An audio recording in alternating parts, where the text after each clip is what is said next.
Eu costumava correr aqui no tempo da escola. Aquela rodovia atravessa exatamente meio quilômetro daqui. No verde, eu vou sair.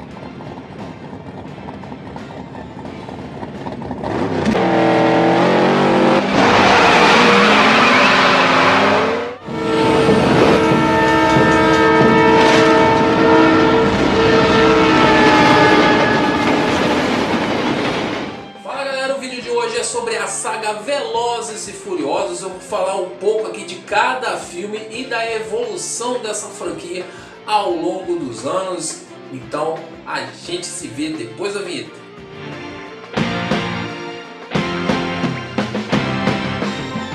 A franquia Velozes e Furiosos foi iniciada lá em 2001 com a direção de Rob Cohen, um filme modesto com algumas cenas de ação, de perseguição de carros ali, era sobre um policial que tinha que se filtrar ali para descobrir quem estava ali fazendo furtos aos caminhões ali, né, aos caminhoneiros roubando peças de automóveis. Bom, era básico a história, muito simples, inclusive eu fiz aqui o review no canal do primeiro filme, né, no review das antigas de Velozes e Furiosos, mas o filme fez um baita sucesso, tinha um elenco muito bom.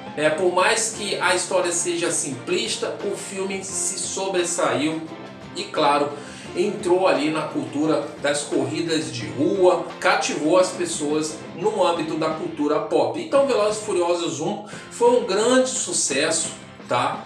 E a partir dali começaram a pensar nas outras sequências. A Universal Studios se interessou, devido a esse sucesso, em querer fazer outras sequências. A partir de 2003 foi lançado Mais Velozes e Mais Furiosos, um filme que dá sequência imediata aos eventos de Velozes e Furiosos de 2001, só que agora dessa vez sem Vin Diesel na franquia. Paul Walker, né, com seu personagem Brian O'Connor, é o grande protagonista, e também ao lado dele tem Tyrese Gibson, que é introduzido aqui com o personagem Roman Pierce. A direção desse filme foi de John Singleton e foi lançado lá em 2003 e, francamente, é um dos filmes mais fracos da franquia. Mais Velozes e Mais Furiosos passou longe do sucesso do primeiro filme. E mesmo assim, mesmo com esses resultados não muito legais do segundo filme, a Universal Studios insistiu e em 2006 eles lançaram Velozes e Furiosos Desafio em Tóquio, lá em 2006, filme que colocava um outro protagonista para piorar a situação, né? Escolheram o ator Lucas Black para ser Sean Boswell, o novo protagonista da franquia, e tentar expandir esse universo. Bom, o que a gente sabe é o que a gente viu, né, em Velozes e Furiosos Desafio em Tóquio. É um filme muito mais com outros novos personagens, inclusive introduzindo o personagem Han nesse filme. E lá na reta final a gente vê Dominique Toretto lá no Japão para disputar um racha ali com o personagem Sean.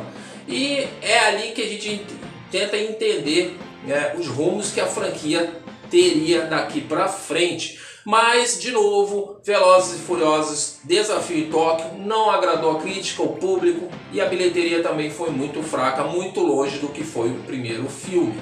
Retorno às origens, e foi a partir de 2009 que Velozes e Furiosos 4 retomou com o elenco original, né? O Vin Diesel e Paul Walker fizeram a reunião do elenco original, colocando a Jordana Brewster e Michelle Rodriguez de volta à franquia, e é aqui que começa o início de uma nova narrativa, mostrando ali toda a tensão e a provável morte da personagem Letty, o que motiva a Dominique Toretto ir em busca de vingança e no enfrentamento dele com o personagem Brian O'Connor, tá? E também do relacionamento de O'Connor com a irmã de Toretto, a Mia. Tá? E a partir daqui começa um novo direcionamento para a franquia com a direção de Justin Lin, elevando a ação. Velozes e Furiosos 5 Operação Rio, filme lançado lá em 2011 com a direção também de Justin Lin, é o filme que faz uma transição da ação para um novo tipo de segmento que a franquia daqui para frente iria ter.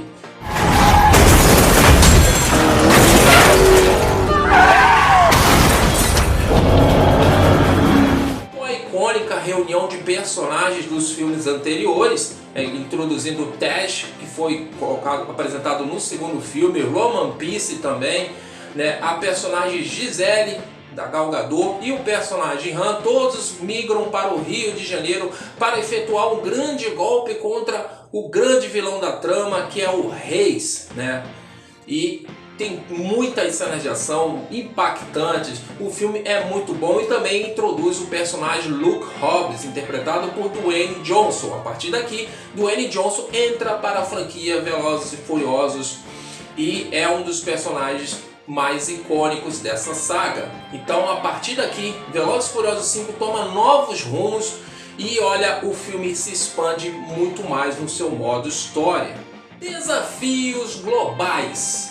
Velozes e Furiosos 6 toma um novo rumo, né? Seguindo sequência ali de Velozes e Furiosos 5 Operação Rio. E se nossos heróis, nossos protagonistas estiveram aprontando poucas e boas no Rio de Janeiro, aqui eles são levados a Londres, a Espanha, a diversos lugares com um novo vilão na trama, que é Owen Shaw.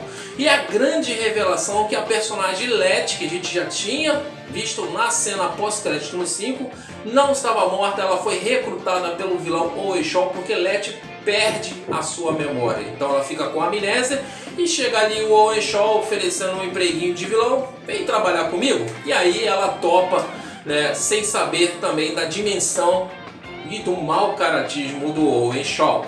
Então isso leva e obriga Luke Hobbs a recrutar Dominic Toretto e todos os seus amigos, a grande família, para fazer essa grande operação, essa grande missão, que é deter Owen Shaw, que ele precisa lá recrutar 3 partes ali e que ele pode vender ali no mercado negro e causar um grande blackout, né, nas forças militares, tá? Então o Luke Hobbs precisa da ajuda do Toretto precisa da ajuda do Hobbs também, porque ele precisa tirar a Letty das garras do vilão.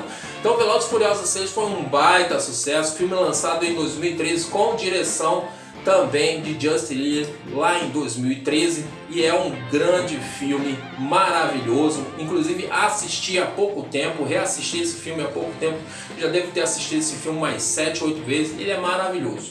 Velozes e Furiosos 6 é um dos melhores filmes da saga Velozes e Furiosos. E um detalhe importante, no final de Velozes e Furiosos 6 somos apresentados a um novo vilão, que é a introdução de Jason Statham na trama, mostrando que é ele o responsável pela suposta morte do Han. E suposta morte, para quem conhece a franquia Velozes e Furiosos, sabe que o personagem não morreu, mas no 6º filme até então, na época, todo mundo, inclusive eu, a gente achava que o Han tinha mesmo morrido, e o responsável ali é esse personagem ainda sem nome, que vai ser o grande vilão do 7º filme. Perdas e legados. Em Velozes e Furiosos 7, filme lançado em 2015, que é aqui que é o grande ponto-chave dessa franquia. Primeiro, porque é um filme que praticamente marca a despedida do nosso querido Paul Walker, que infelizmente nos deixou no final de 2013. Velozes e Furiosos 7 deveria ter sido lançado em 2014, ou seja, um ano depois do 6º filme, mas devido à morte de Paul Walker, o filme foi adiado em mais de um ano, resultando aí em exorbitantes gastos e uma mudança brusca de roteiro. O roteiro teve que ser todo alterado para ter uma lógica para o personagem ali do Paul Walker. Lembrando que Paul Walker gravou a maior parte de suas cenas no 7º filme, porém as cenas em que ele já não estava mais entre nós, infelizmente, foi gravada devido ao uso dos seus 2 irmãos, né? Um serviu de dublê de corpo e o outro como molde para o rosto, né, de Paul Walker. Então foi muito interessante, assim, foi uma homenagem linda no final do filme. Aí, achou que podia ir embora sem se despedir?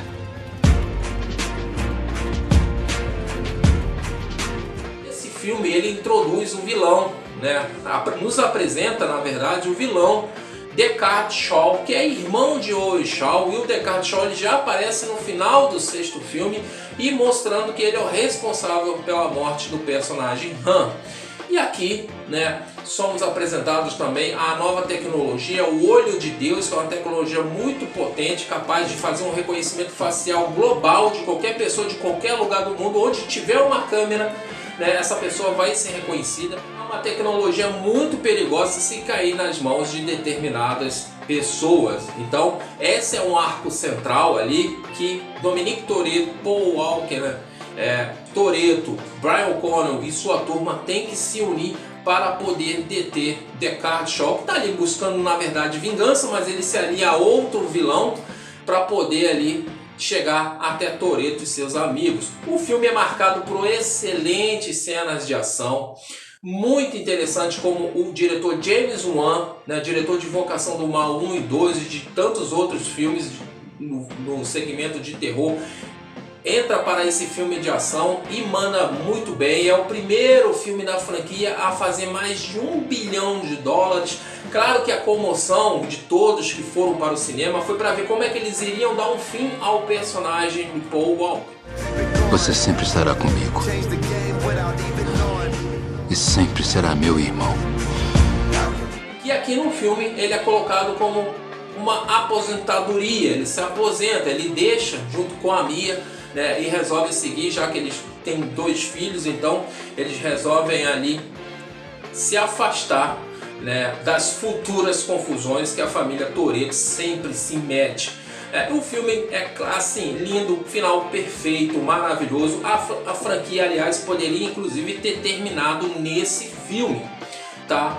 E o James Wan conduz de forma brilhante, com muita emoção, muitas cenas de ação, cenas, aliás, maravilhosas. E também tem a introdução do personagem ali do Kurt Russell, o Senhor Ninguém, é introduzido nesse filme, tá? E é muito interessante. Vale lembrar que no roteiro original já existia um plano sequência para Velozes e Furiosos 8, 9 e 10. Tá? Tanto Vin Diesel quanto Paul Walker, os dois queriam levar esse filme até o 10º filme mesmo, a saga.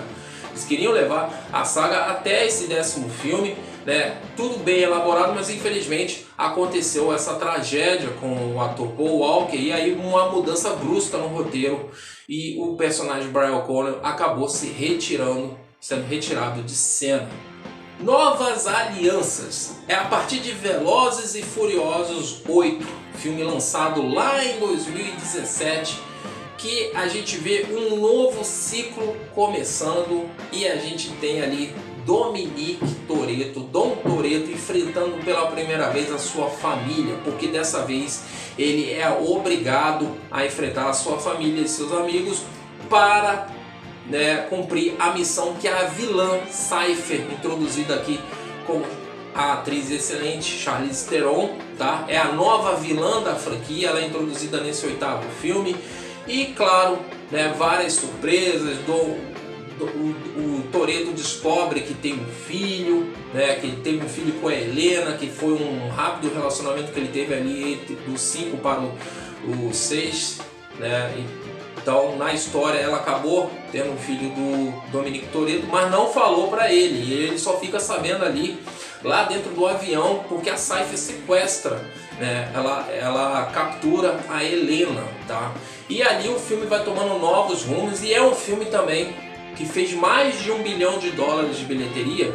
E mais nos bastidores a gente sabe que teve muita confusão, porque é aqui que começa a rixa de Vin Diesel e Dwayne Johnson, tá? Tanto que os dois quase não contracenam nesse filme, né? Teve ali muito bate-boca dos dois, um falando do outro nas redes sociais, e Dwayne Johnson acaba se afastando da franquia, tá? Dizendo inclusive que nunca mais voltaria como Luke Hobbs.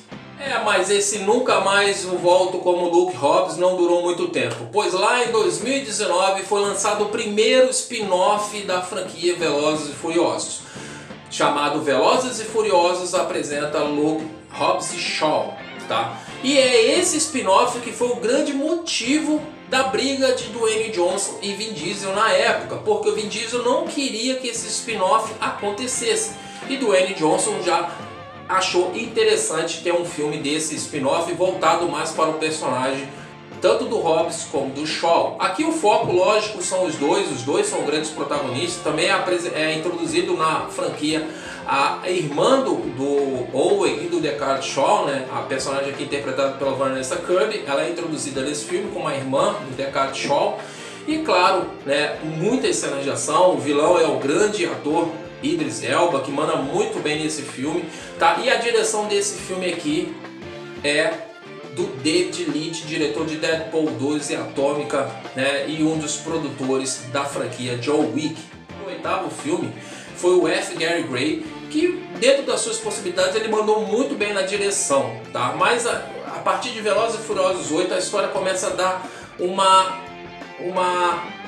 volta muito grande, começa a colocar coisas grandiosas demais para a franquia e o filme começa, né, a franquia começa a tomar novos rumos que não são tão legais, tá? E esse spin-off mandou muito bem, e eu lembro que nas primeiras semanas ele não começou bem na bilheteria, mas ele deu uma crescida muito boa e foi evoluindo, e se fala até hoje de um plano sequência. O legado continua, em Velozes e Furiosos 9, filme lá lançado em 2021, filme que deveria ter sido lançado em 2020, mas por conta da pandemia acabou sendo adiado em um ano. Esse filme, ele mostra muito do passado de Dom Toretto e a revelação que ele também tem um irmão chamado Jacob, que é aqui interpretado pelo John Cena, de Han.